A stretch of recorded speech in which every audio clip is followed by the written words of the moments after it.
Vamos a tratar en el día de hoy la tercera y última parte de las consecuencias del pecado en la tierra. Hasta ahora, hermanos, haciendo un poquito de repaso, vimos que en la primera parte de las consecuencias del pecado, vimos cómo sus consecuencias inmediatas afectaban nuestro ser, nuestra vida. La composición del hombre le cambiaba con la introducción del pecado. En la segunda parte vimos de manera incuestionable lo que enfrentamos cuando pecamos. Eso es el juicio de Dios, inevitable ante el pecado. Y lo vimos así cuando Dios ejecutaba juicio en cada uno de los protagonistas. Y hoy vamos a ver la tercera y última parte de cómo el relato de la Biblia habla de las consecuencias del pecado. Mostramos aquí una imagen. Notarán que en las dos partes que habíamos, en la primera y segunda parte, habíamos mostrado un hombre como representación de que el hombre incurrió en pecado y entró a la oscuridad. Mostramos también una mujer distorsionada, también afectada por el pecado. Y ahora, en esta tercera ocasión, lo mostramos juntos en la ilustración que vemos. Porque ahora ambos, como hemos dicho, fueron afectados por el pecado. Pero incluso, como veremos, también las relaciones entre ellos mismos, como también vimos en la segunda parte, pero también en esta tercera veremos las consecuencias ahora permanentes que resultan de la introducción al pecado en el mundo. Dice Génesis 3, los versos del 20 al 24 de la siguiente manera: y llamó a Adán el nombre de su mujer Eva, por cuanto ella era madre de todos los vivientes. Y Jehová Dios hizo al hombre y a su mujer túnicas de pieles y los vistió. Y dijo Jehová Dios: he aquí el hombre es como uno de nosotros, sabiendo el bien y el mal. Ahora pues, que no alargue su mano y tome también del árbol de la vida y coma y viva para siempre. Y lo sacó Jehová del huerto del Edén, para que labrase la tierra de que fue tomado. Echó pues fuera al hombre y puso al oriente del huerto de Edén querubines y una espada encendida que se revolvía por todos lados para guardar el camino del árbol de la vida. Amén. Y en esta tercera parte quisimos introducir leyendo un extracto del comentario del doctor Evis Carballosa en su libro Génesis, la revelación del plan eterno de Dios, en su página 83. Y este extracto creo que sirve muy adecuadamente para la introducción de esta tercera parte. Dice así: a nivel práctico, dice él, 3 clases de desórdenes aparecen en la vida humana como resultado de la entrada del pecado. En las relaciones personales hay una enajenación y una brutalización del amor sexual. En el ámbito físico, la vida se ha convertido en una lucha dolorosa. En la esfera espiritual, el hombre ha sido expulsado del huerto y se convierte en un enemigo de Dios y en un amigo del mal. Así que en estas palabras se resume el triste estado en que el hombre se encuentra cuando entra el pecado en su vida y en el mundo. Así que en los textos que nosotros acabamos de leer, lo primero que encontramos en el versículo 20, que dice: y llamó a Adán el nombre de su mujer Eva, por cuanto ella era madre de todos los vivientes. Encontramos un deterioro, una degradación como consecuencia del pecado en su relación personal. Veamos. Adán llamó al nombre de su mujer Eva. Y yo no sé si a usted le había llamado la atención de que nadie dice ni recuerda Adán y Adama. No. Todos nosotros recordamos el que Adán y Eva. No se recuerda el nombre primero que Adán puso a la mujer como Adán Adama, o como traduce nuestra Reina Valera, llamó varona porque del varón fue tomado, sino que recordamos a Adán y Eva porque Adán volvió a renombrar a su mujer. Él le había puesto un nombre ligado a él primero, ¿no se acuerda? Adama. Una muestra de su amor, de su unidad con ella y su identificación con ella. Pero ahora, luego del pecado, le cambia el nombre. Ahora, si bien podemos decir y afirmar que hay un aspecto positivo en eso, porque el nombre que le pone nuevo a la mujer se relaciona con la maternidad, o sea, los nacimientos van a ser hechos siempre por la mujer. La mujer es que va a dar a luz, es cierto. Y relacionado con la vida, porque recuerden que hay una promesa de que la simiente de la mujer es que va a vencer definitivamente a Satanás. Si bien podríamos decir que ese es un aspecto positivo del nuevo nombre, pero hay algo objetivo que observar, que este nombre no se relaciona con Adán. No es como el primero, no está ligado a él.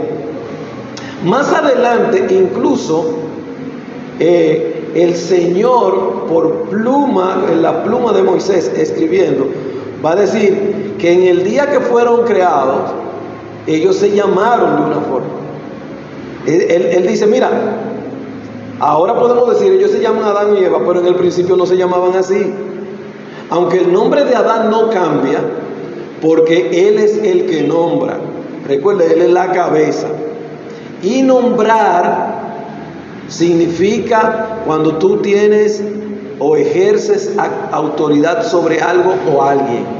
Por eso Adán nombraba a los animales, porque estaban bajo su autoridad. Y así, él también es que nombra, le pone nombre a la mujer.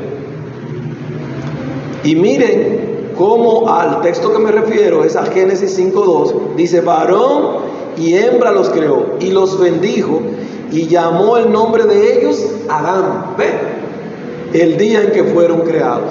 Así que en el principio había un nombre que luego fue cambiado. Por eso recordamos Adán y Eva. Y lo que nos llama la atención es que el nuevo nombre se produce luego de la entrada del pecado.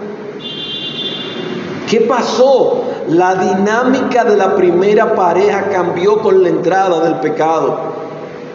Estamos posiblemente viendo una extensión de esa lucha del poder, del deseo versus el señorío, que los instintos del hombre y la mujer siguen de manera natural por ser pecadores.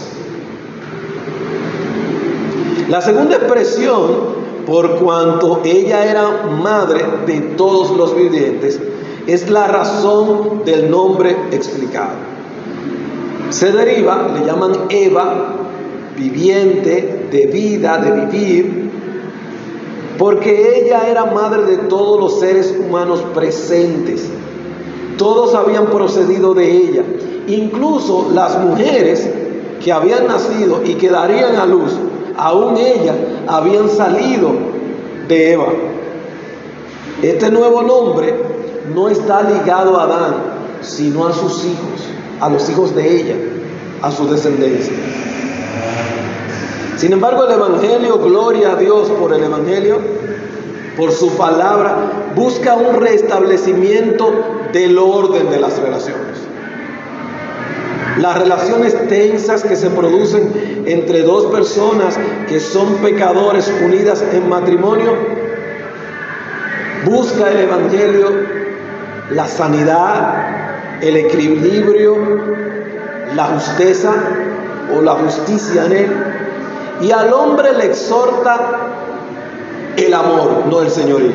Colosenses 3:19 dijo: maridos, amad a vuestras mujeres y no seáis ásperos con ella. Mientras que a la mujer le refiere el buen testimonio que tiene que dar por su conducta. La Biblia, más que palabras a la mujer, le exige hechos y conductas.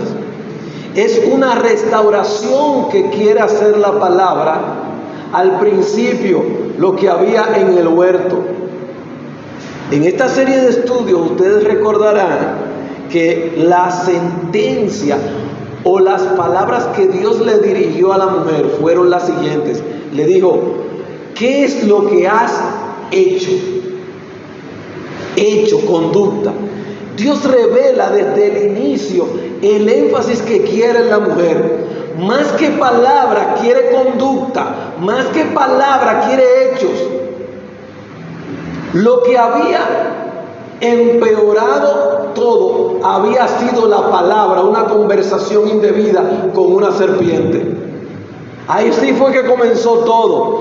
Y Dios desde entonces llama, y su mensaje a la mujer es que haga énfasis en su conducta. Hay un texto que dice que lo que él aprecia es ese espíritu apacible de conducirte, suave, comedido. Y aquí en Primera de Pedro 3:1-2 vuelve el Espíritu Santo a hacer énfasis en lo mismo desde la sentencia de Dios allá. Mire lo que dice: asimismo vosotras, mujeres, estad sujetas a vuestros maridos, para que también los que no creen a la palabra, o sea, el evangelismo personal y primero de la mujer es su conducta y su obediencia y su sujeción, para los que no creen a la palabra, sean ganados, ¿cómo dice? Sin palabra, por la conducta de sus esposas. Miren lo específico que es el Espíritu Santo y Dios. Gánatelo sin palabra por tu conducta. Porque dice Dios que la forma en él obrar en un corazón duro que no quiere arrepentirse es llevarlo a que considere tu comportamiento. Dice: considerando vuestra conducta casta, o sea, prudente, o sea, una conducta decente y respetuosa, o sea, con respeto. Sean ganados sin palabra por la conducta de sus esposas, considerando vuestra conducta casta y respetuosa. O sea, que Dios dice una vez más que palabra, repetición, cantaleteo, quiero hechos, quiero conducta, quiero obediencia, quiero orden, quiero sujeción. Y esto, sin que esto implique humillación o degradación de la mujer. Porque dice Primera de Corintios 11:12: pero en el Señor ni el varón es sin la mujer, ni la mujer sin el varón. Porque así como la mujer procede del varón, porque la sacaron de la costilla, recuerden, también el varón ahora nace de la mujer. Pero todo, ¿quién es el autor de todo? Pero ¿quién es el orquestador? ¿Quién es el dueño? ¿A quién es que hay que darle el primer lugar? A Dios. Todo procede de Dios. Por tanto, colocarnos en el lugar que Dios nos ha puesto a cada uno.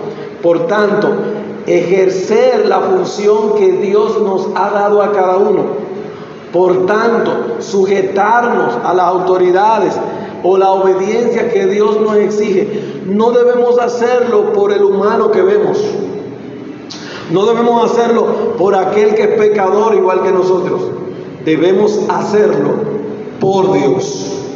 Debemos hacerlo por el Señor. Debemos hacerlo mirando al Señor y no mirando a los hombres ni las gentes. Solo así podremos obtener la bendición del Señor. Y el Evangelio quiere eso. Quiere restaurar esa relación. Quiere que nuestra conducta sea como alguien nuevo. Mira lo que dice Colosenses 3, 9 al 10. No mintáis los unos a los otros, habiendo despojado del viejo hombre con sus hechos. Otra vez está hablando de conducta. Y revestidos del nuevo, el cual conforme a la imagen del que lo creó, se va renovando, haciéndose nuevo hasta el conocimiento pleno. Usted ve, y esto parecería estar conectado con todo lo que hemos estado hablando, porque lo primero que Adán hizo cuando Dios lo confrontó es hablar una mentira. ¿Usted se acuerda? No, fue porque porque yo estaba desnudo y me escondí. No te escondiste por eso. Y ese viejo hombre en Adán es que hay que despojar de esos hechos, de esa conducta de hablar mentira, de esa conducta de desobediencia, de esa conducta de rebeldía. Tiene que hacerlo morir si quieres revestirte como un verdadero hijo de Dios y como un verdadero cristiano. Porque la primera consecuencia permanente del pecado fue el deterioro en nuestras relaciones personales, con nuestra pareja y con nuestro prójimo. Lo segundo es que notamos un deterioro con o en relación con Dios. Dicen los versículos 21 al 23: y Jehová Dios hizo al hombre y a su mujer túnicas de pieles y los vistió. Y dijo Jehová Dios: he aquí el hombre es como uno de nosotros, sabiendo el bien y el mal. Ahora pues, que no alargue su mano y tome también del árbol de la vida y coma y viva para siempre. Y lo sacó Jehová del huerto del Edén para que labrase la tierra de que fue tomado.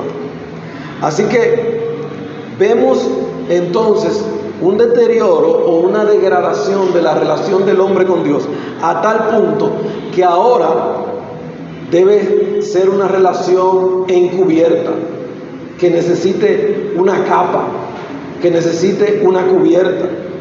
Dios dice: Jehová Dios hizo al hombre y su mujer túnicas de pieles y los vistió. Así que ahora no hay esa intimidad que había antes de la entrada del pecado, que no había vergüenza. Y ellos se paseaban desnudos y no se daban cuenta que estaban desnudos. Y hablaban desnudo con Dios. Y hablaban desnudo con la voz de Dios. Y no había problema. Pero ahora hay vergüenza. Ahora hay miedo.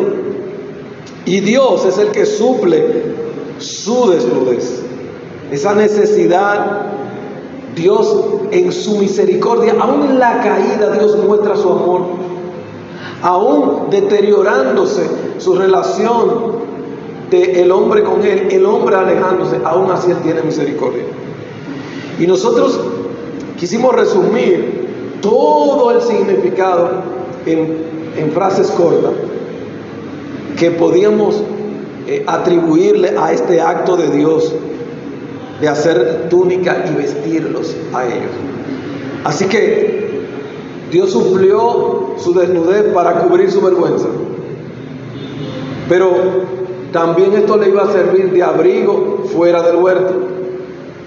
Era también una forma de mostrar su amor a pesar de su pecado, porque ya han pecado y como quiera Dios le suple y le sigue proveyendo. Mire qué Dios de amor. Era una forma también de ilustrar la necesidad del derramamiento de sangre o la necesidad de sacrificio por causa del pecado, porque para vestirlo con pieles, un animal inocente, un ser vivo, tuvo que morir. Ahora, un animal que había sido puesto bajo el señorío del hombre estaba ahora siendo sacrificado para suplir las necesidades de ellos. Y esto es una ilustración de toda la instauración del sistema de sacrificios que va a instaurarse en la humanidad, de morir animales a causa, derramar sangre a causa del pecado. También es una forma de mostrar la superioridad de la provisión de Dios. El hombre hizo delantales, pero Dios le hizo vestidos. El hombre utilizó hojas de higuera y Dios utiliza piel.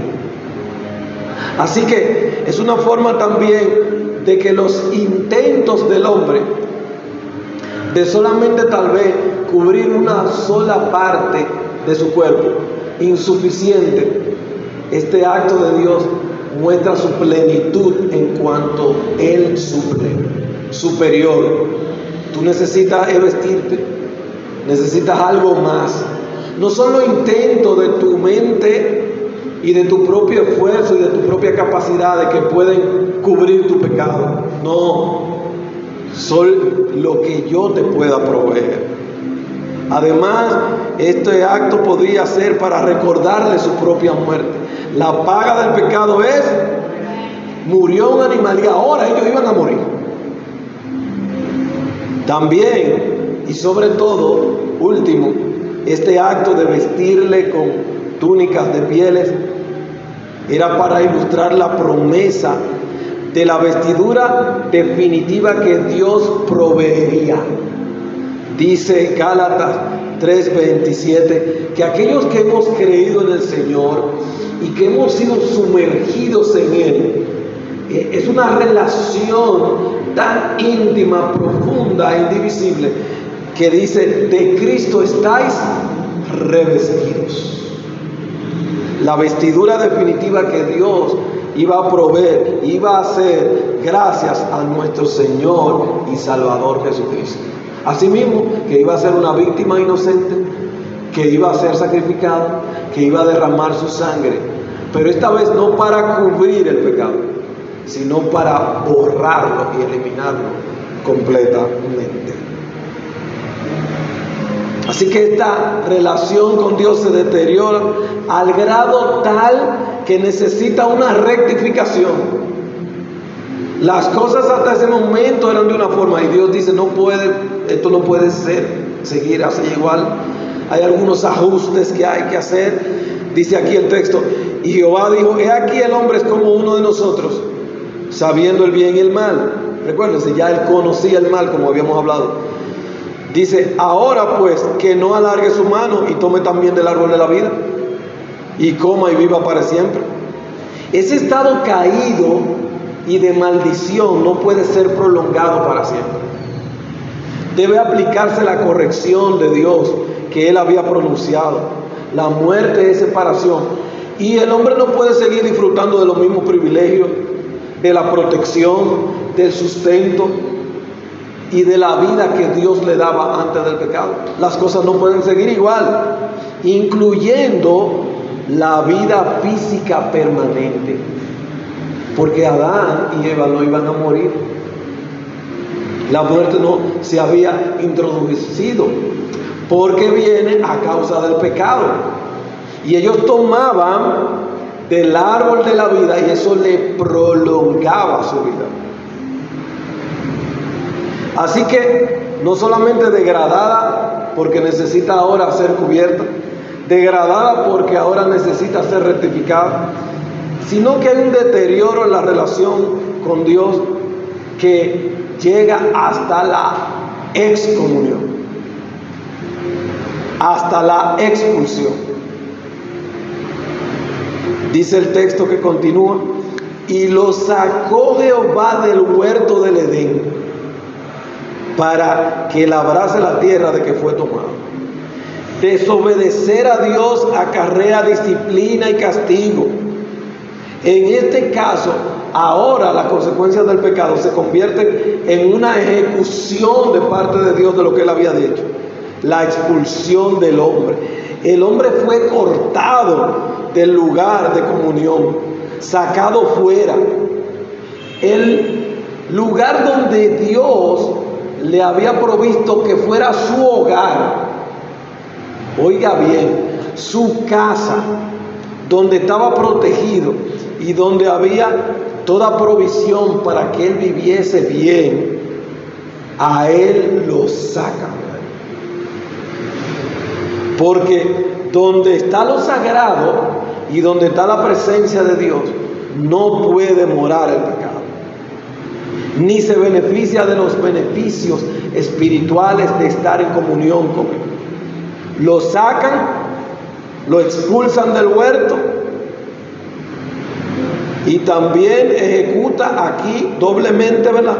Primero la expulsión y después la sentencia que Él había dicho, de que ahora tú vas a trabajar la tierra, y es con el dolor, con sudor, es con espinos y cardos que lo harás, para que recordara labrar la tierra, para que recordara de dónde él vino, de dónde lo tomaron. Tú eres tierra.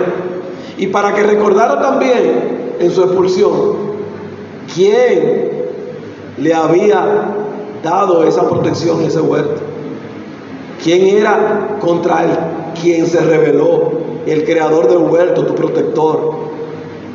Ahora el hombre que era señor de la creación y de la tierra, ahora va a ser dependiente de la tierra, esclavo de ella, porque ahora va a tener que trabajarla para que le dé el sustento.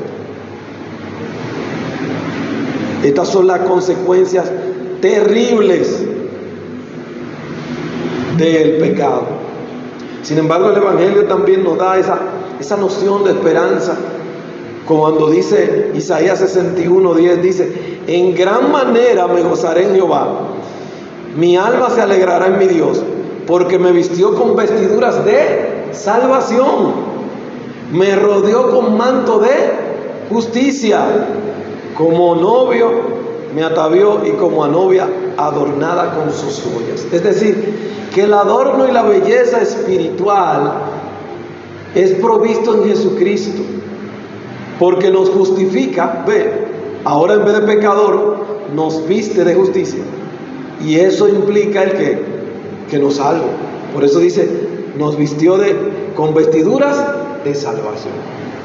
Ahora bien, nosotros habíamos estado hablando en esta serie que en su momento íbamos a tocar algunos tópicos especiales, y como lo habíamos prometido de aquella ocasión, aquí se habla del árbol de la vida, y hemos querido hacer un tópico especial de él, en relación a aprovechar la afirmación del último versículo, el versículo 24, que dice: echó pues fuera al hombre y puso al oriente del huerto de Edén querubines, o sea, ángeles que están destinados a proteger la presencia o lo sagrado, la presencia de Dios y lo que es sagrado, y una espada encendida que se revolvía por todos lados para guardar el camino del árbol de la vida.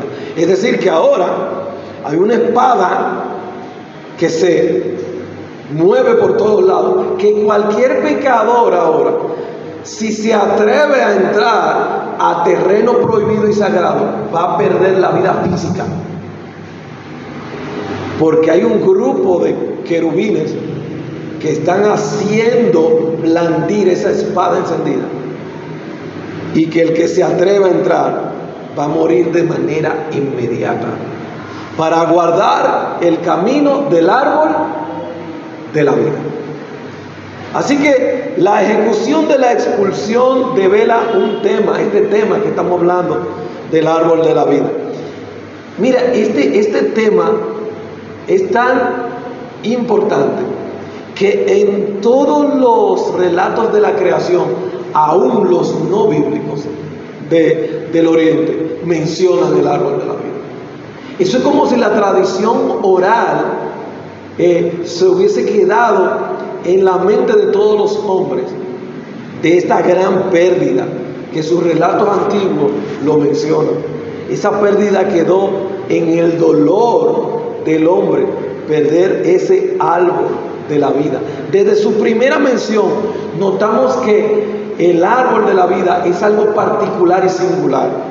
Mire, leemos lo que dice Génesis 2:9. Mire lo que dice: y Jehová Dios hizo nacer de la tierra todo árbol delicioso a la vista y bueno para comer, también el árbol de vida en medio del huerto y el árbol de la ciencia del bien y del mal. Y leemos en Génesis 2:9 para hacer este énfasis. Usted puede notar la diferencia que se ve en el texto. Los árboles que tienen como destino la comida y el sustento son uno. La primera parte: Jehová hizo nacer de la tierra todo árbol delicioso a la vista y bueno para comer.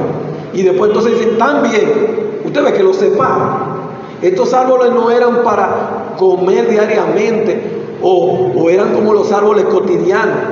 Él, desde el principio de que lo menciona, entonces le da una distintividad. Estos árboles son diferentes. Por eso no los encontramos en la naturaleza, estos árboles. No encontramos frutos ni fincas del árbol de la ciencia del bien y del mal, ni del árbol de la vida. Eran árboles particulares. Eran árboles especiales. Tenían aunque eran literales, tenían una función específica. Así que, como el árbol de la ciencia del bien y del mal era la prueba continua y elección voluntaria hacia Dios del hombre. O sea, ese árbol de la ciencia del bien y del mal estaba ahí. Su significado era que el hombre cada día elegía no comerlo, porque elegía obedecer el mandato de Dios. Y ese árbol estaba ahí para significar que el hombre voluntariamente elegía a Dios. Porque si no había opción para elegir, entonces era un robot, un autómata. El árbol de la ciencia del bien y del mal tenía esa función: elegir voluntariamente a Dios. Así es todavía. Solamente se salva el que elige voluntariamente a Dios. El otro no. Bien, pero así como el árbol de la ciencia del bien y el mal, habían dos árboles que eran singulares, ¿verdad? Así también el árbol de la vida era también la provisión continua de vida al hombre. Oiga cómo Dios diseñó esto. Dios creó al hombre del polvo de la tierra, le dio los árboles para el sustento, pero Él le proveyó un árbol especial que era de la vida, que le mantenía saludable y sano, que le evitaba enfermarse y envejecer. La reedición molecular y biológica de las células del hombre era gracias al árbol de la vida. Así que esa repetición de la función celular de nosotros, que cuando vamos creciendo y se repite y la hormona de crecimiento deja de estar a los 24, entonces nosotros nos comenzamos a poner viejos, porque el organismo y las células se van desgastando y comienzan todos los achaques de la vejez y los cambios físicos que nosotros vemos. Bueno, el árbol de la vida impedía eso. Cuando se comía del árbol de la vida, entonces las células se renovaban y entonces tú te mantenías vivo y joven siempre. Eso era el árbol de la vida. Así que la decadencia, la enfermedad y el deterioro no eran posibles con él. ¿De dónde decimos esto? Bueno, dejamos siempre que la Biblia se interprete a ella misma, ¿verdad? Apocalipsis 22:2 es que nos da más información de este árbol.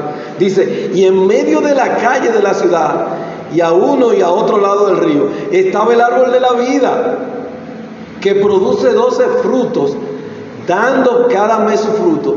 Y las hojas del árbol eran para la sanidad de las naciones. Por eso, cada vez que se use la mención o la figura del árbol de la vida, siempre se va a ver como algo bueno, que te aprovecha, que es saludable, que te sana. Y para elegir un libro de la Biblia como ejemplo, por ejemplo, el de Proverbios, en Proverbios 3:18, el árbol de la vida es la sabiduría. En Proverbios 11:3, el árbol de la vida son las acciones del justo. En Proverbios 13:12 son el cumplimiento de un deseo, de un anhelo. En Proverbios 15:4 el árbol de la vida es una lengua sana. Así que ustedes ven que cada vez que entonces se va a referir a usar eso como figura, es algo que es bueno, que aprovecha todas estas cosas: la sabiduría, las acciones justas, el cumplimiento bueno, o una lengua que se usa apacible para sanar, para hacer medicina, para alentar, para construir, para edificar. Proverbios dice, mira, eso es como un árbol de vida. La pregunta está entonces, ¿cómo termina el verso 24 al que estamos haciendo? Que había una espada encendida que se revolvía por todos los lados para guardar el camino del árbol, para que nadie lo transitara, para que nadie llegara a él. Entonces nos hacemos esta pregunta: ¿retornaremos al árbol de la vida? ¿Volveremos a él? Bueno, Juan 14:6, Jesús le dijo: yo soy el camino, la verdad y la vida, y nadie viene al Padre sino por mí. Gloria a Dios. Porque en Cristo entonces somos restaurados. Regresaremos al paraíso de Dios. Esa es la conclusión que queremos hacer en esta mañana, en este día. Regresaremos al paraíso de Dios. La Biblia inicia y termina con Dios morando en un paraíso con el hombre. Primero fue en Edén, pero también termina con otro paraíso. El hombre de fe, el creyente, espera un nuevo paraíso, que es la ciudad hecha por Dios. Hebreos 11:10 dice, hablando de Abraham, el padre de la fe, porque esperaba la ciudad que tiene fundamentos, cuyo arquitecto y constructor es Dios. ¿Regresaremos al paraíso de Dios? Bueno, aquí yo he querido concluir con 4 puntos interesantes. Primero, ahora Dios nos da o nos ofrece una ciudad en lugar de un huerto. En lugar de un huerto de plantas, Dios ha vuelto a crear algo especial y único. Dice Apocalipsis 21, los versículos 2 y 3.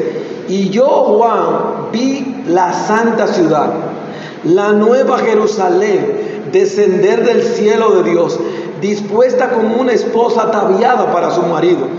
Y oí una gran voz del cielo que decía, oiga lo que decía: he aquí el tabernáculo de Dios con los hombres, y Él morará con ellos, y ellos serán su pueblo, y Dios mismo estará con ellos como su Dios. Aleluya, gloria a Dios. Así que miren, wow, y esto por así decirlo, entonces Dios también cambió. Ahora no planta un huerto, Dios ahora cambia la urbanidad, Él construye una ciudad. Pero ahora este es el nuevo paraíso. Así que ahora tenemos invitación en lugar de reprensión. Existe una invitación a que escuches el Espíritu Santo cuando te habla mediante su palabra, para que seas vencedor y tengas la vida eterna. Mira lo que dice Apocalipsis 12:7. El que tiene oído, oiga lo que el Espíritu dice a las iglesias. Al que venciere, le daré comer del árbol de la vida, el cual está en medio del paraíso de Dios. Así que como el árbol de la vida estaba en medio del huerto del Edén, ahora en esta ciudad que Él construye, ahora también está en el mismo medio de la ciudad. Nuestro gran arquitecto y constructor Dios. Pero ahora tenemos entrada en lugar de expulsión. Aunque fuimos expulsados, ahora al ser lavados con la sangre de Jesucristo, tenemos derecho a entrar y disfrutar de la vida y de la ciudad. Dice Apocalipsis 22:14, bienaventurados los que lavan sus ropas para tener derecho al árbol de la vida y para entrar por las puertas en la ciudad. Gloria a Dios. ¿Usted vio cómo Dios nos restaura? Y cómo la expulsión de aquel hombre allá, ahora en Cristo, somos totalmente restaurados. Porque cuando lavamos nuestra vestimenta y nuestra vida en la sangre de Jesucristo, ahora oiga lo que dice, tenemos derecho a entrar al paraíso de Dios, a la ciudad que tiene fundamento y que el constructor es Dios. Y por último, ahora tenemos su total presencia en lugar de la voz que se paseaba. Esta restauración plena con la comunión con Dios implica ahora permanentemente que Dios esté ahí y podamos verle, percibirle plenamente con los sentidos.